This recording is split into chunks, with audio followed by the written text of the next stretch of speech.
हरिः ॐ वर्णाभरिणी सुवर्णरजतस्रजा चन्द्रां हिरण्मयीं लक्ष्मी जातवेदो मावह ताम् आवह जातवेदो लक्ष्मीमनपगामिनी यस्यां हिरण्यं विन्देयं रामश्वं पुरुषानहम् श्वपूर्वां रथमथां हस्तिनाद प्रबोधिनी श्रियं देवीमुपहये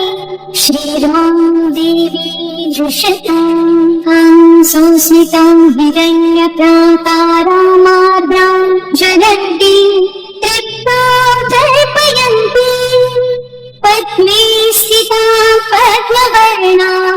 कामेवोपह्वये श्रियम् द्राप्रकाशां यशसां ज्वलन्तीं श्रियं लोके देवचोष्टां तारां तां पद्मिनीं शरणमहं प्रपद्ये लक्ष्मीर्मे नश्यता मागणे आदित्यवर्णे तपसाभिजातो वनस्पतिस्तव वृक्षोऽथ बिल्वः तस्य फलानि तपसानुदन्तो मायान्तरायाश्च बाह्या अलक्ष्मीः पैतु मां देवसखः कीर्तिश्च मणिना सह प्रादुर्भूतोऽस्मि राष्ट्रेऽस्मि कीर्तिवृद्धिं ददातु मे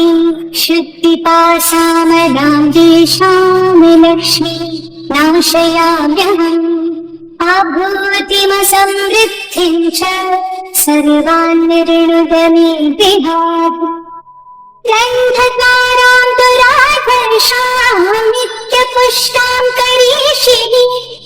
ईश्वरीं सर्वभूतानां तामिहोपह्वये श्रियम् मनसः काममापूतिं वाचः सत्यमशीमहि पशूनां रूपमन्दस्य मयि श्रीः श्रयतां यशः त्वमेन प्रजाभूता मयि सम्भव करदम श्रियं वासय मे कुले मातरं पद्ममालिनी आपत्सिजन्तु सिद्धानि चित्रीतं वसनेतिः निच देवीं मातरं श्रियं वासय मे कुले आर्द्रां पुष्करिणीं पुष्टिं पिङ्गलां पद्ममालिनी चन्द्रां हिरण्मयीं लक्ष्मीं जातवेदो मावह आर्द्रां यं करिणीं यक्ष्मीं सुवर्णां हेममालिनी सूर्यां हिरण्मयीं लक्ष्मीं जातवेदो मावह आवह जातवेदो लक्ष्मीमनपगामिनी यस्यां हिरण्यं प्रभूतं गावदास्योषान्विन्देयं पुरुषानहम्